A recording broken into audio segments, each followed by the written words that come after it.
Assalamualaikum warahmatullahi wabarakatuh. Bismillah, alhamdulillah, summa alhamdulillah, wal syukurillah.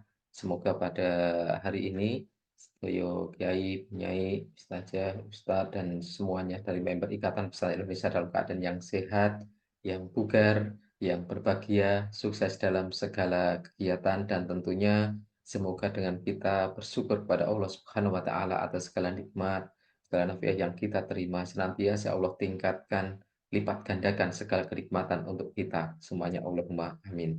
Allahumma sholli ala sayyidina Muhammad wa ala ali sayyidina Muhammad. Shalawat dan salam yang semoga senantiasa tersanjungkan kepada Nabiullah Muhammad Sallallahu Alaihi Wasallam, penghulu kita, Habibullah, yang telah memimpin kita menjadi suri tauladan segala kebaikan. Dari suri tauladan kemandirian, bisnis, keikhlasan, ibadah, dan semuanya bermuara pada contoh dan suri tauladan dari Rasulullah Sallallahu Alaihi Wasallam.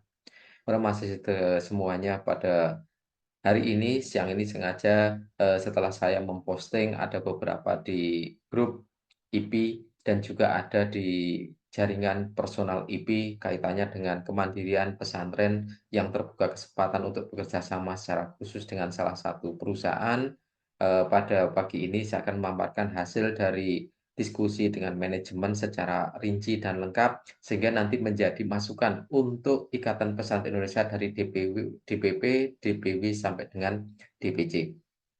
Jadi ini akan terkait sekali dengan hal yang namanya kemandirian pesantren yang salah satunya adalah program untuk kita bisa melakukan proses yang namanya kewirausahaan sebagai salah satu apa yang menjadi pokok di dalam IP.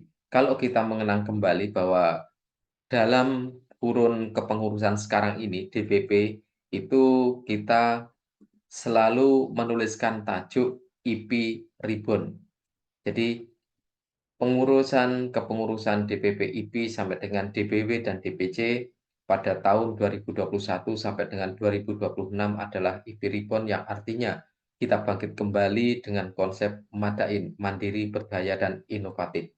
Ketua Umum Mbah Kiai Haji Muhaimin Bagai Haji Abdul Muhaimin juga menyampaikan terus bahwa mandiri, berdaya, dan inovatif ini menjadi sebuah citra khas dari pesantren-pesantren yang nantinya tergabung di IP, yang saat ini sudah tergabung maupun yang suatu saat nanti juga akan bergabung karena memiliki kebanggaan, karena bisa mandiri, berdaya, dan inovatif. Beliau, Romo Ketua Umum DPP IP, Mbah Kiai Haji Abdul Muhaimin juga mencontohkan bagaimana kemandirian, bagaimana berdayanya dan inovasi-inovasi yang dibuat di pondok pesantren beliau Nurul Ummahat di Yogyakarta, di Kota Gede tepatnya. Dan begitu juga kalau misalnya beberapa pengurus IP dan anggota IP yang pernah ikut menghadiri acara di pondok pesantren Cendekia Amanah punyanya eh, Dr.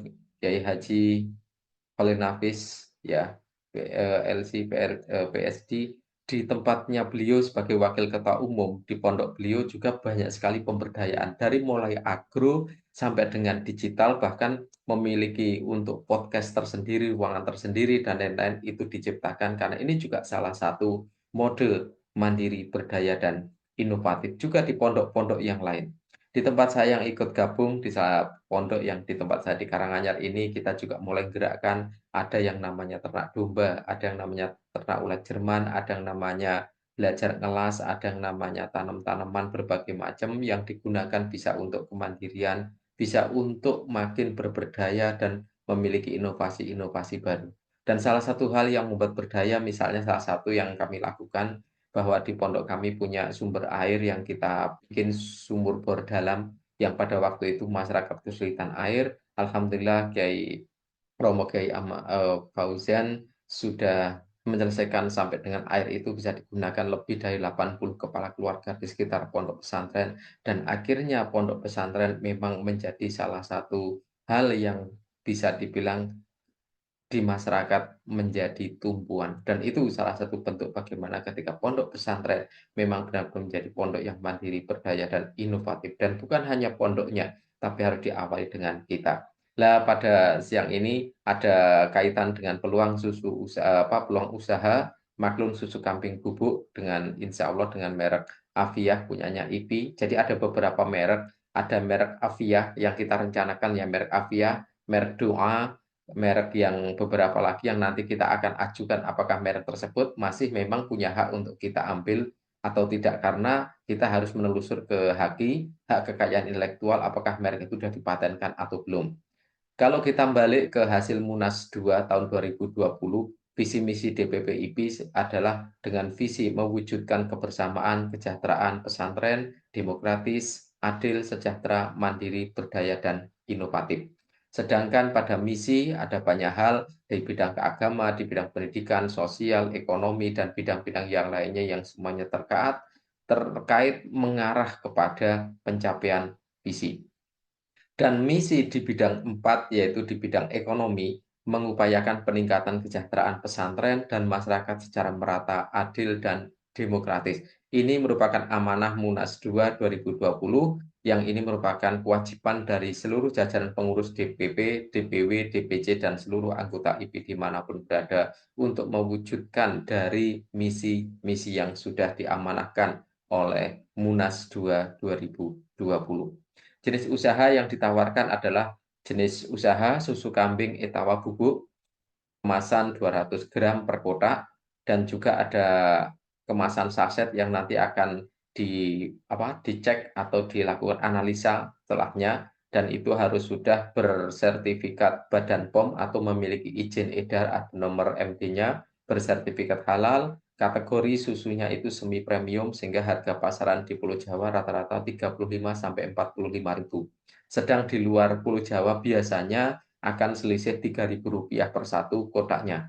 Kualitas dalam kondisi premium oke dengan desain dan termasuk logo pada kotak, jadi ada logonya IP, ada pada kotaknya, sehingga expired pun juga sesuai dengan ketentuan Badan POM, itu 18 bulan. Walaupun kalau sebenarnya pada hasil dari produksi sampai dengan sebenarnya masih sehat, masih layak untuk bisa digunakan atau bisa diminum, itu bisa sampai dengan 30 bulan, tetapi untuk kita mengikuti aturan Badan POM itu 18 bulan dari masa produksi pertama sampai dengan expired-nya. Apa yang menjadi latar belakang kok kenapa, salah satu usaha yang digunakan itu susu? Karena susu itu masih merupakan sumber protein hewani dengan kandungan gizi yang tinggi dan sangat dibutuhkan dari mulai balita sampai dengan lansia. Artinya hampir semua jajaran, masyarakat itu membutuhkan, dan ini kaitan dengan SDM yang berkualitas untuk masa depan bangsa. Dan ini juga akan terkait dengan generasi kita pada beberapa fokus dari pemerintah mengurangi atau menghambat atau bahkan benar-benar kalau bisa menghilangkan adanya stunting ya di anak-anak kecil karena kekurangan gizi dan lain-lain, itu persentase yang masih besar yang itu juga IPI akan ikut terlibat di dalamnya. Lalu kebutuhan susu di Indonesia yang sekarang ini itu mencapai sekitar 4,3 ton per tahun dengan kontribusi susu dalam negeri terhadap kebutuhan susu nasional baru sekitar 22,7%. Dan ini karena ini masih dilakukan dengan import dan dilaksanakan oleh perusahaan-perusahaan kapital besar, yang artinya perusahaan-perusahaan ternama yang sudah settle di Indonesia ini yang mensuplai susu yang ada di kebutuhan masyarakat. Dan ini semuanya produksi dari luar karena memang selain itu masih import yang bisa sapi itu penuhi. Jadi yang bisa dipenuhi susu sapi dari Indonesia itu baru sekitar 22,7%. Sementara ketika di luar sana susu kambing itu tidak begitu banyak beredar untuk masuk ke Indonesia, sekarang Indonesia memiliki pertumbuhan peternakan kambing perah yang sangat banyak dan itu perlu diberdayakan. Banyak kelebihan sekali dari susu kambing dibanding susu sapi dan itu menjadi satu alasan. Yang pertama bahwa susu kambing hampir semuanya ada di masyarakat pelaku usaha UMKM dan UKM. Sehingga benar-benar 100% itu merupakan produk lokal dari Indonesia.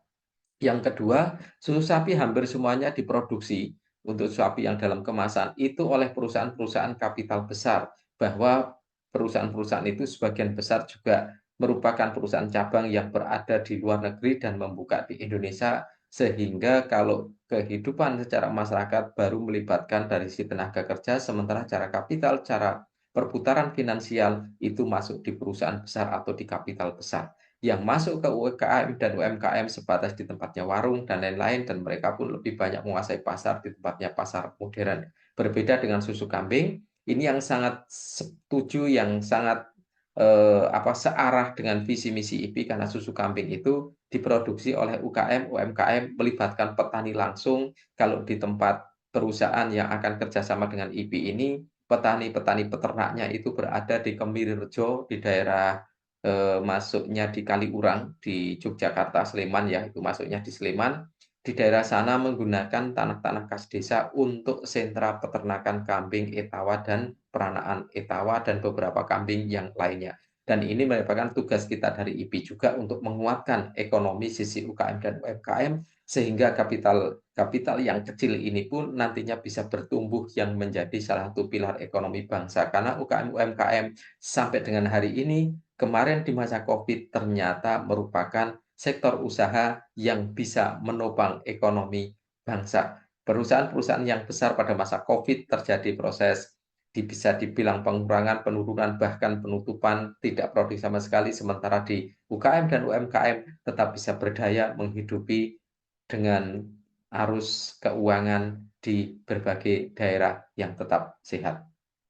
Secara nominal, jumlah populasi sapi perah yang relatif stagnan di Indonesia, bahkan tercenderung berkurang, berbeda dengan kambing yang justru meningkat. Kalau tahun 2020, sapi itu dengan 584.000, ya, sekitaran itu, dan produksi segar di dalam negeri hanya sebanyak 997.000 ton. Masih sangat jauh sekali dibanding dari kebutuhan susu. Ini sapi. Sedangkan di susu kambing peningkatannya luar biasa sekarang ini, sehingga tentunya nanti dengan pelaku UKM dan UMKM di susu kambing ini bisa merangkak naik untuk bisa lebih memasarkan ke pasaran-pasaran yang jauh lebih luas, dan gizi kemasyarakatan, gizi masyarakat kita sudah semakin banyak yang terpenuhi dengan harga yang kompetitif.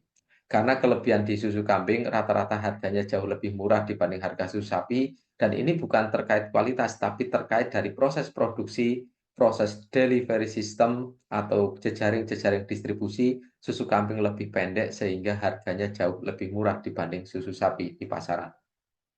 Kalau sekarang ini tingkat konsumsi susu masyarakat Indonesia 2020 itu masih berkisar di 16,27 kilogram per kapita per tahun, ya, satu tahun. Jadi satu tahun itu satu orang membutuhkan susu sekitar 16,27 kilogram. Itu per satu kepala kalau dihitung kapita seluruh Indonesia. Alternatif susu kambing menjadi benar-benar salah satu momentum Indonesia untuk pemenuhan kebutuhan susu, gizi yang untuk generasi bangsa kita dan juga untuk lansia. Bukan hanya itu, kalau sekarang ini kita banyak ramai terjadi boikot produk dan lain-lain, insya Allah kalau susu kambing karena itu produk dari nasional, produk dari dalam negeri, produk dari masyarakat pelaku UMKM, insya Allah justru akan bisa menggantikan beberapa produk susu yang diboikot karena halnya dengan beberapa politik dunia. Dan sekarang ini masih marak terjadi.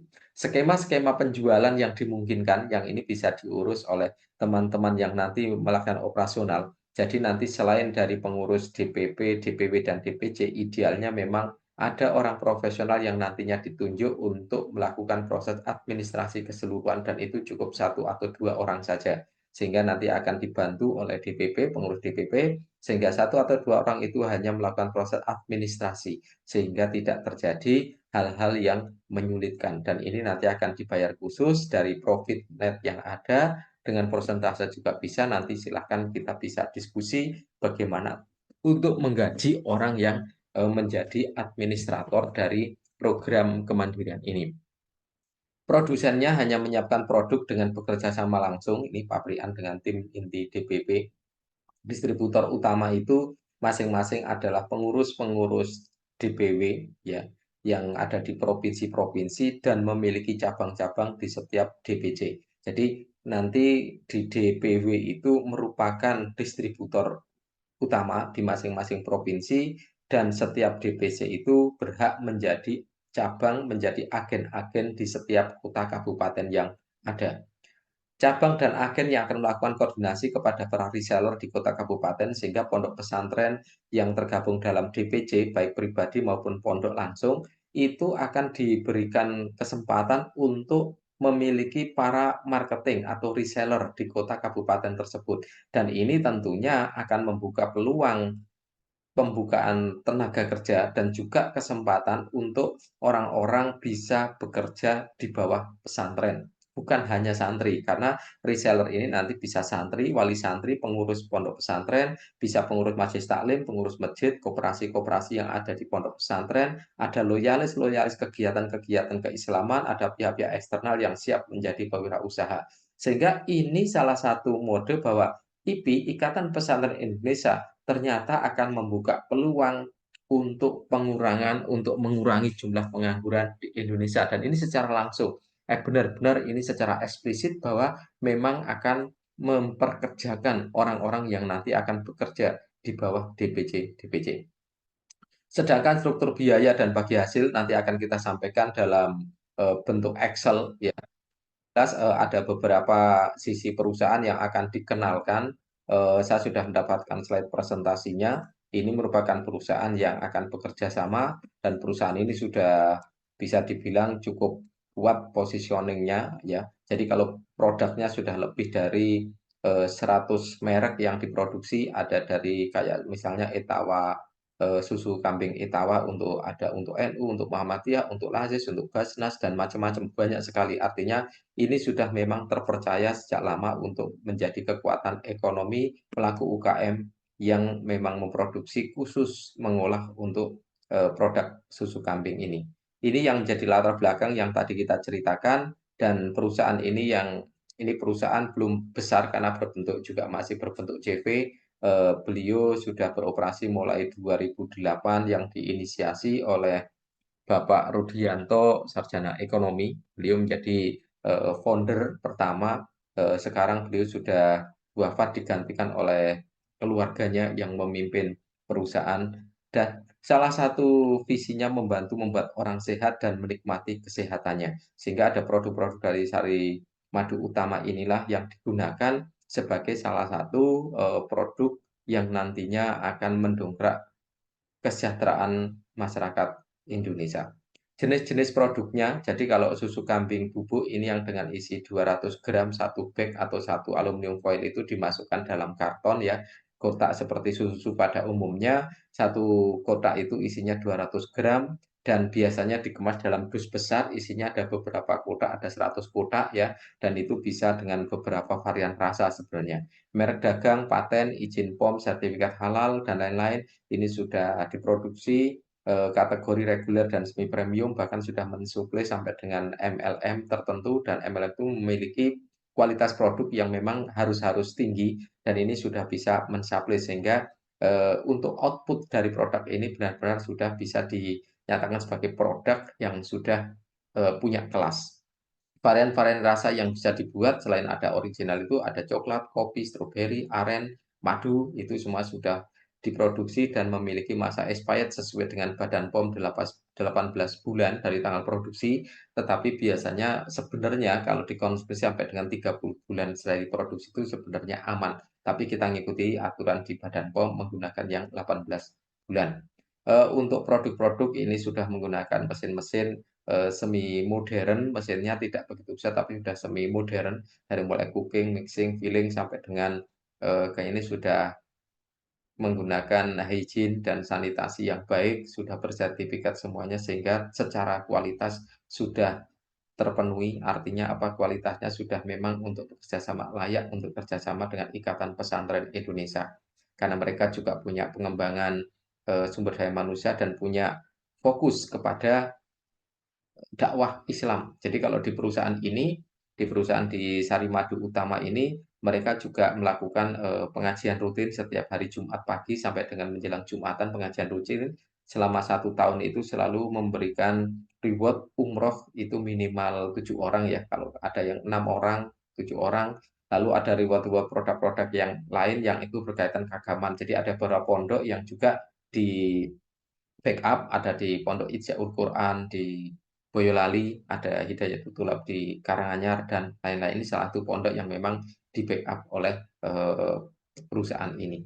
Jadi ada beberapa hal termasuk kenapa menciptakan sumber daya bahwa seluruh karyawan setiap hari Jumat itu harus ngaji, nanti kalau produksi, kalau proses produksi lagi itu nanti setelah habis Jumatan sampai dengan jam pulang kerja. Jadi memang ada salah satu fokus dari perusahaan untuk menciptakan tenaga kerja yang beriman dan bertakwa. Ini beberapa merek yang sudah dibuat oleh JVSMU. Ini baru sebagian karena total hampir hampir 100 lebih ya merek yang ada dengan distribusi sekarang ini. Kalau cabang ini mencapai beberapa kota dengan kepala cabang yang di beberapa kota Pulau Jawa dan ada juga di Sumatera. Ini sekilas perusahaan dan kita akan masuk pada inti pokok tentang bagaimana hitungan-hitungan yang kaitannya dengan produk susu kambing ini. Oke.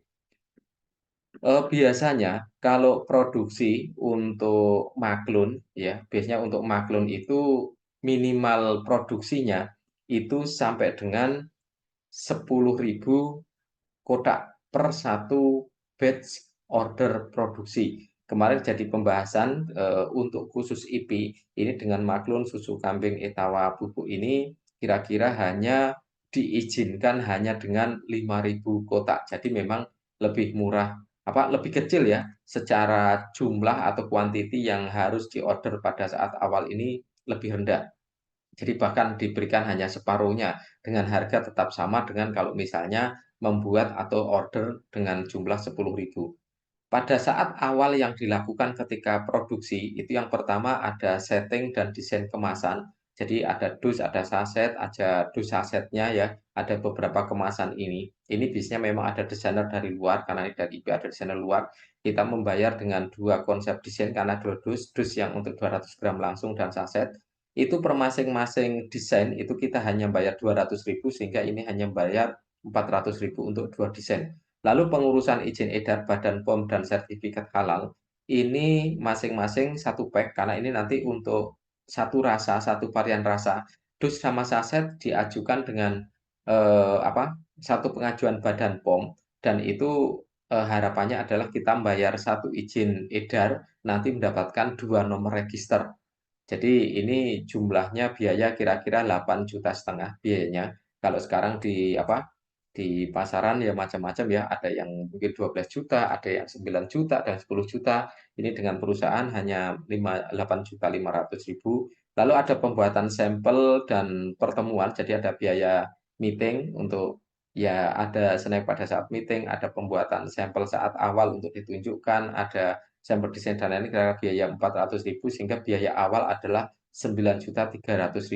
Dan yang perlu ketahui adalah bahwa desain awal atau pembiayaan awal ini belum terkait dengan produksi massalnya. Kenapa? Karena memang produksi massal itu nanti setelah Badan POM menyetujui dari sisi desain dan lain-lain dan semuanya itu telah bisa dilakukan pembayaran dan setelah itu baru ada proses produksi. Karena di perusahaan ini merupakan perusahaan UKM yang tidak terlalu besar sehingga memang hanya make to order, membuat berdasarkan order yang hal ini tentunya tidak tidak tidak akan memproduksi untuk stok sehingga ketika dia produksi pasti produknya sudah diorder bahkan sebelum dikirim sudah dibayar lunas 100%. Ini kita di desain awal dan itu memang yang tidak bisa ditawar lagi artinya tidak ada DP, tidak itu memang sekali order langsung kita dengan tahap penyelesaian. Jadi metode pembayaran yang kemarin ditawarkan, yang pertama desain awal dibayar lebih dahulu, baru diuruskan Badan POM dan lain-lain. Kalau sudah selesai nanti 50% biaya produksi, sudah selesai sebelum kirim 50% lagi biaya produksi. Yang kedua untuk produksi 5.000 kotak susu, ini yang tadi saya sampaikan bahwa biasanya kalau maklun itu minimal 10.000 kotak, ini sudah diizinkan dengan 5.000 kotak dengan struktur harga seperti ini. Harga dari pabrik bag-nya itu 5.000 kotak, 5.000 bag ya. Jadi kalau di dalam kotak susu itu ada karton, di dalam karton itu ada yang susu dibungkus aluminium foil sejumlah 200 gram. Ini bag ini istilah untuk susu yang sudah susu yang dibungkus pakai aluminium foil itu. Jadi ini yang namanya bag ya, disebut dengan bag, nanti gambarnya juga juga ada kok kenapa disebut dengan bag gitu. Oke. Terus untuk yang berikutnya lagi bahwa yang kaitan untuk kaitan untuk yang namanya apa, untuk susu ini dengan 5.000 bag yang ada, itu harga per satu bag susu itu 18.000. Jadi 18.000 ini harga per satu kemasan. Total kalau 5.000 menjadi 90 juta. Lah sedangkan harga dusnya, jadi inner itu maksudnya kotak susu kotaknya yang tadi ya, itu ada nanti ada contoh-contohnya ya bisa dicontohkan. Jadi yang inner dus itu satu kotaknya itu sekitar Rp1.200. Itu sudah kemasan standar Badan POM dan itu harga untuk 5.000 kotak itu 6 juta. Sehingga di sini juga diberikan kemudahan dari pabrik bahwa biaya kirim itu yang 4 titik di lokasi Pulau Jawa itu diberikan gratis, yang biasanya memang dibebankan kepada pemesan, tapi ini untuk biaya kirim jumlahnya hanya 4 titik, untuk 5.000 kotak itu 4 titik, jadi bisa dibagi misalnya yang 2.000 dikirim kemana, yang 1.000 kemana, 1.000 kemana, di Pulau Jawa itu gratis, sedang di luar Jawa itu bisa dihitungkan nanti bisa 50% antara pabrik dengan IP. Sehingga total yang untuk produksi susu, ini total yang produksi susu itu 96 juta. Sedangkan total dari persiapan produksi awal, desain awal, dan produksi susu ini menjadi 105 juta. Kalau misalnya dihitung harga per kotak, kalau itu mengacu dengan 5.000 kotak, maka harga per satu kotak susu Rp21,60. Ini harga per kotak susu. Jadi harga per kotak susunya hanya Rp21,60. Sedangkan produksi perdana, ini kalau kita mengacu produksi perdana sejumlah 5.000 kotak, maka kita juga tentunya akan mengirimkan sampel-sampel hasil produksi ke DBW dan DBC sejumlah 200 kotak, yang ini tentunya gratis. Pengirimannya ditanggung DBW dan DBC yang pengen punya sampel. Lah dari 5.000 kotak, kita kemungkinan bisa menjual yang 4.800 karena yang 200 kotak untuk sampel tinggal ini yang bisa dijual. Sehingga kalau kita jual dengan harga 26.500, ini jadi satu kotak susu DPP, DPP IP akan menjual ke DPW harganya 26.500 ya, 26.500. Ini harga per kotak. Ini harga dari DPP ke DPW. Jadi harga 26 itu akan mendapatkan hasil sekitar total Rp127.200.000. Jadi profit gross-nya ini kisaran untuk DPP itu 21.900.000, dan kalau misalnya ini yang 21 ini nanti akan dibagi kepada pemegang saham, oke.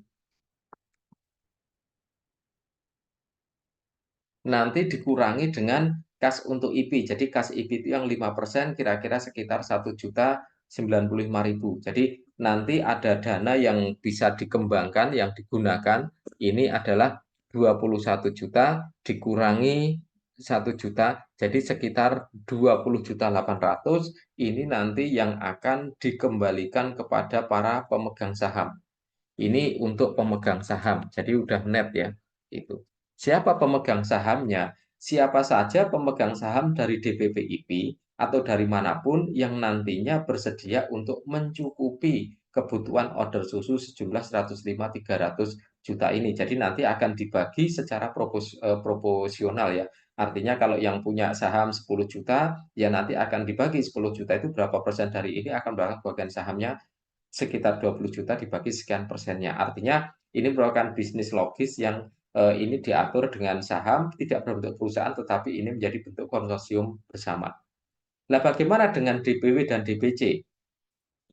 Ketika penjualan ke konsumen itu jumlahnya 4.800 kotak, satuan harga itu sekitar 35.000, harga minimal, jadi harga paling rendah dijual ke konsumen itu 35.000, maka DPW itu memiliki kesempatan keuntungan sejumlah 40.800.000. 40.800.000 ini kalau dikurangi dengan kas untuk DPW, dikurangi untuk bagi hasil dengan DPC dan lain-lain, ini memang masih lebih tinggi dibanding dengan keuntungan DPP. Tetapi memang karena DPP ini tidak melakukan penjualan langsung, maka memang profitnya lebih tinggi di DPW dan DPC. Jadi ini kira-kira, secara secara perhitungan dan keuntungan dari tempatnya di DPW dan DPC ternyata bisa sampai dengan 40.800.000 dibagi beberapa DPC dan DPW yang ada.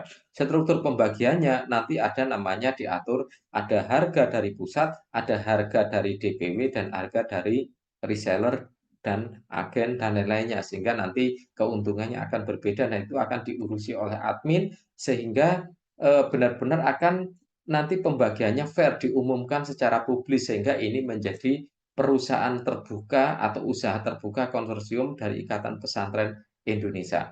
Dan yang berikutnya adalah ini kalau ini tadi kita produksi awal jumlah 5.000 produksi awal itu ada yang namanya biaya desain awal karena memang perlu pembuatan setting desain untuk ini, perlu izin Badan POM dan lain-lain. Sedangkan produksi yang kedua atau kalau kita order berikutnya, katakan misalnya 3.000 saja, 3.000 kotak, karena diizinkan harusnya minimal sekitar 10.000 kotak ya, tadi saya sampaikan, tapi untuk produksi berikutnya ini bisa 3.000 kotak.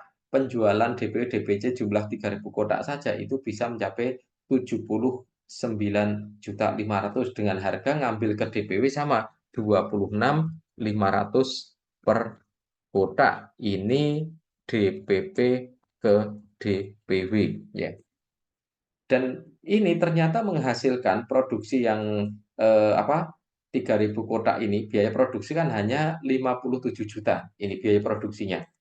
Dan ini memiliki profit 21 juta. Kalau ini menjadi 5.000 bagaimana? Ya tentunya lebih besar. Kita coba kalau ini misalnya menggunakan yang 5.000 kotak. Berapa kalau kita pesan 5.000 kotak? Kita tidak dengan pesanan yang jumlah besar, kita coba simulasi dengan yang 5.000 kotak. Kalau 5.000 kotak, berarti di sini katakan ini menjadi 5.000 ya. Oke. Ini 5.000 kotak, maka di sini sudah harga belinya di 132 juta, biaya produksinya ya, biaya produksi itu hanya 96 juta ya, sama dengan produksi awal. Lalu bagaimana dengan profit produksi awal? Ini sudah mencapai 36 juta. Kalau dibagikan ke kas IP 5%, maka masih profit 1.800.000 untuk IP dan profit ini yang nanti akan dibagi ke pemegang saham ini. Dan di tempatnya DPW, tentunya keuntungan ini juga menjadi lebih tinggi lagi. Sama keuntungan DPW bisa menjadi 21 juta lagi.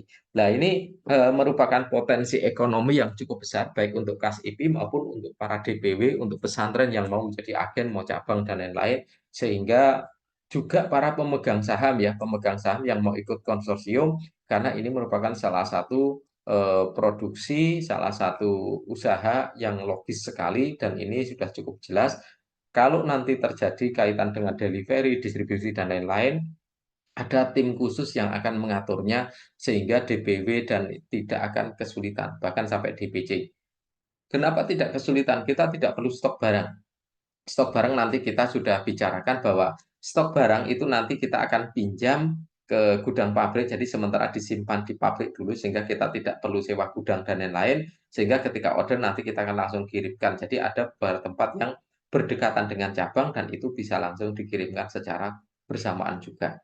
Demikian para Mas Sae, para kiai, para bunyai, para ustadz, para ustazah, member IP semuanya, Bapak Ibu sekalian, potensi usaha untuk susu kambing yang sudah dibicarakan di DPPIP dengan satu perusahaan yang ini juga merupakan salah satu bentuk hasil dari realisasi amanah dari Munas 2020 ya, Munas 2 dan juga ini realisasi dari apa yang sudah dilakukan dalam kemarin kita melakukan rapat kerja ya di Surabaya, harus ada suatu bentuk hasil real yang berupa potensi usaha yang dimungkinkan untuk mendorong kemandirian dari Ikatan Pesantren Indonesia dan untuk para pesantren anggota. Demikian yang paparan dari saya. Apabila ada kekurangan, saya mohon maaf yang sebesar-besarnya. Semoga menjadi salah satu amal ibadah kita ketika berikhtiar untuk memajukan pesantren kita menjadi pesantren yang mandiri, berdaya, dan inovatif. Wabillahi taufiq hidayah wal inayah. Wassalamualaikum warahmatullahi wabarakatuh.